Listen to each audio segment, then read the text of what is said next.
Hello everyone. आप सभी का स्वागत है आपके अपने यूट्यूब चैनल जिसका नाम है द गवर्नमेंट ज्ञान।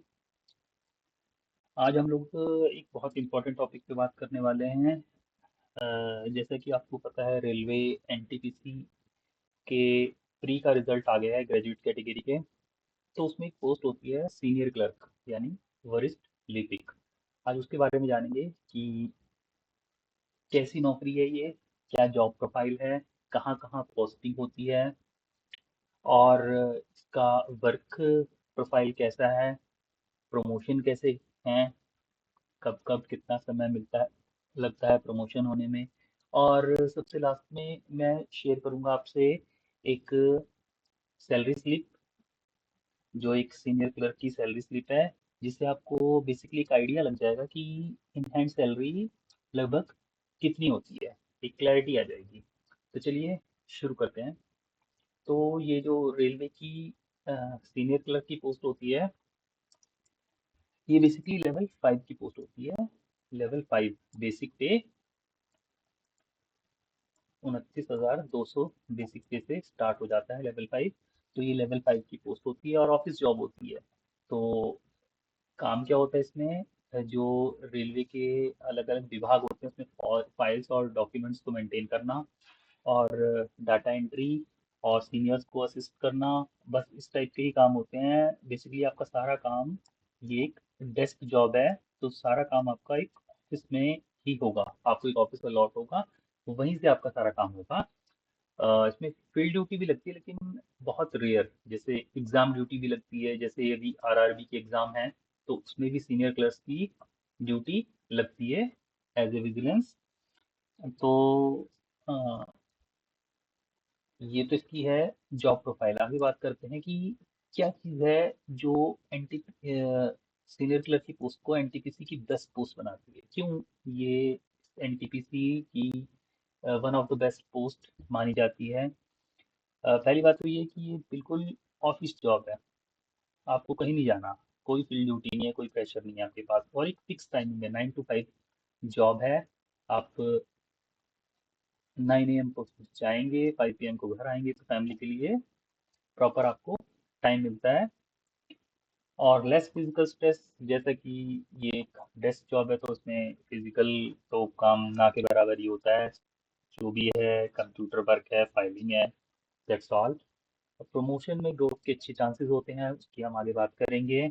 और आफ्टर ऑल एक रिस्पेक्टफुल जॉब है, और आपको जैसे जैसे प्रमोशन हो जाता है आपको एक अच्छी रिस्पॉन्सिबिलिटीज भी मिलती हैं। तो ओवरऑल एक अच्छा, बहुत अच्छी जॉब कह सकते हैं इसको। तो बात करते हैं प्लेस ऑफ पोस्टिंग की। तो इसमें सीनियर क्लर्क की पोस्ट जो होती है उनकी, सीनियर क्लर्क की पोस्टिंग जो होती है मेनली वो हेड ऑफिस या हेडक्वार्टर ऑफिस में होती है, या प्रोडक्शन यूनिट्स में होती है। प्रोडक्शन यूनिट्स यानी जो अपना रेल डिब्बा कारखाना होते हैं, जैसे चितरंजन लोकोमोटिव वर्क्स हो गया, पटियाला लोकोमोटिव वर्क्स हो गया। तो इस तरीके से जो भी प्रोडक्शन यूनिट्स हैं हमारे कंट्री में, जहाँ रेलवे की मैन्युफैक्चरिंग होती है या ओवरहॉलिंग होती है, रिपेयर वगैरह के वक्त, तो काफ़ी बड़े स्केल पे होती हैं वो। तो वहाँ पे पोस्टिंग होती है, और डीआरएम ऑफिस में होती है, जिसे डिविजनल हेडक्वार्टर भी बोल दिया जाता है। उसमें अलग अलग डिपार्टमेंट होते हैं डीआरएम ऑफिस में, जैसे पर्सनल डिपार्टमेंट हो गया, कमर्शियल डिपार्टमेंट हो गया, इंजीनियरिंग हो गया, स्टोर हो गया, ऑपरेटिंग डिपार्टमेंट हो गया। तो एक ही डिपार्टमेंट आपको अलॉट होता है, ये नहीं है कि आपको कभी पर्सनल में डाल देंगे, कभी कमर्शियल में डाल देंगे, कभी इंजीनियरिंग में, ऐसे नहीं होता। एक आपका डिपार्टमेंट जो अलॉट हो गया वो वही चलेगा आपका। तो जोनल हेडक्वार्टर्स में पोस्टिंग होती है, northern railway Delhi, eastern railway का हेडक्वार्टर कोलकाता, ऐसे जो बड़े बड़े जोनल हेडक्वार्टर, मतलब इन शॉर्ट कहा जाए कि आपको जो भी पोस्टिंग मिलेगी वो एक अच्छी सिटी में मिलेगी, क्योंकि जितने हेडक्वार्टर्स होंगे या प्रोडक्शन यूनिट होंगी वो एक अच्छी सिटी में होगी। तो बहुत अच्छा वर्क कल्चर हो जाता है इस जॉब में। आगे बात करते हैं इसकी प्रमोशन की। तो प्रमोशन का ऐसा है, सीनियर क्लर्क का आप ज्वाइन करेंगे लेवल 5 पे एज ए सीनियर क्लर्क। उसके बाद आपको चाहिए यहाँ से यहाँ जाने के लिए कम से कम क्राइटेरिया होता है 2 ईयर की सर्विस। जब आपके 2 साल इसमें पूरे हो जाएंगे, और अगर ओएस की कैटेगरी में जो लेवल 6 की एक पोस्ट है, उसमें वैकेंसी है और आपके 2 साल यहाँ पूरे हो जाते हैं, क्राइटेरिया आपने पूरा कर लिया, तो आपकी यहाँ प्रमोशन हो जाती है। अब ये कंफर्म नहीं कि 2 ही साल में हो जाएगी, मतलब मिनिमम 2 साल से पहले तो जा नहीं सकते, 2 साल का क्राइटेरिया तो चाहिए ही चाहिए। उसके बाद अगर वैकेंसीज हैं तो आप, हो सकता है 3 साल में चले जाएं, हो सकता है 2 ही साल में चले जाएं, और हो सकता है आपको, डिपेंड करता है कि आपके ऊपर सीनियर्स कितने हैं और वैकेंसी कब क्रिएट होती है। तो अमूमन ज़्यादातर 2 से 3 साल में ये प्रमोशन मिल जाता है। उसके बाद जब यहाँ आ गए आप, तो यहाँ से फिर फर्दर आपको 2 इयर्स का टाइम पीरियड कंप्लीट करना पड़ेगा। उसके बाद अगेन आप लेवल 7 पर जाएंगे। आगे बात चलती है जब यहाँ से प्रमोशन गजटेड पोस्ट पे होनी होती है, यानी APO assistant personal officer, APO की पोस्ट पे जो आपकी प्रमोशन होती है वो होती है एलडीसी, एक एग्जाम होता है, लिमिटेड डिपार्टमेंटल कम्पिटिटिव एग्जाम। जब आप उसे क्रैक करते हैं तो आप गजटेड लेवल में आ जाते हैं, और एक बार आप गजटेड लेवल में आ गए उसके बाद प्रमोशन जनरल काफ़ी अच्छा हो जाता है, काफ़ी फास्ट प्रमोशंस हो जाती है, 2-2 साल 3-3 साल में आपकी प्रमोशन हो जाती है और आप डीपीओ डिविजनल पर्सनल ऑफिसर तक जा सकते हैं, जो कि एक ग्रुप बी की गजटेड पोस्ट मानी जाती है। तो ये तो इसका प्रमोशन एरा की है। अगर आप सपोज करो यहीं रुक जाते हैं, आप एलडीसी देना नहीं चाहते या किसी वजह से नहीं क्लिक हो, तो भी कोई दिक्कत नहीं है, आपको ये लेवल 7 के बाद लेवल 8 लेवल 9 तक ऐसे प्रमोशन आपको मिलता रहेगा, लेकिन वो एमएससीपी के थ्रू मिलेगा। उस पर फिर कभी बात करेंगे हम।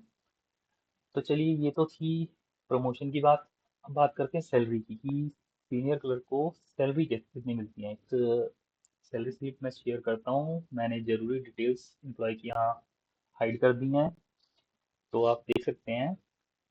ये डेजिग्नेशन सीनियर क्लर्क, डिपार्टमेंट इनको ऑपरेटिंग मिला हुआ है, डेट ऑफ बर्थ हाइड कर रखी है, इनकी डेट ऑफ जॉइनिंग है 10 फरवरी 2023, जो पिछला एनटीपीसी हुआ था उससे इन्होंने ज्वाइन किया। और बेसिक पे जैसे मैंने बताया, लेवल 5 की बेसिक पे इनिशियल होती है 29,200, ये बेसिक पे है। इसके ऊपर अलाउंसेस लगते हैं जितने भी लगते हैं, और इंक्रीमेंट डेट है 1 जनवरी 2024।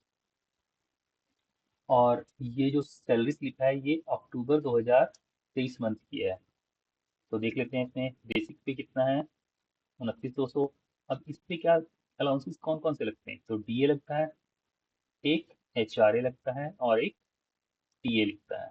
तो डीए जो होता है, ये जिस टाइम की सैलरी स्लिप है उस टाइम डीए था 46%, अभी डीए बढ़ के हो गया है 55% करंट में। तो ये उस हिसाब से सैलरी आप कैलकुलेशन कर लेना कि चेंजेज हो जाते हैं। अगर आप कहोगे तो मैं कैलकुलेशन करके बता दूंगा किसी सेपरेट वीडियो में कि करंट में एग्जैक्ट कितनी सैलरी इन हैंड मिलती है।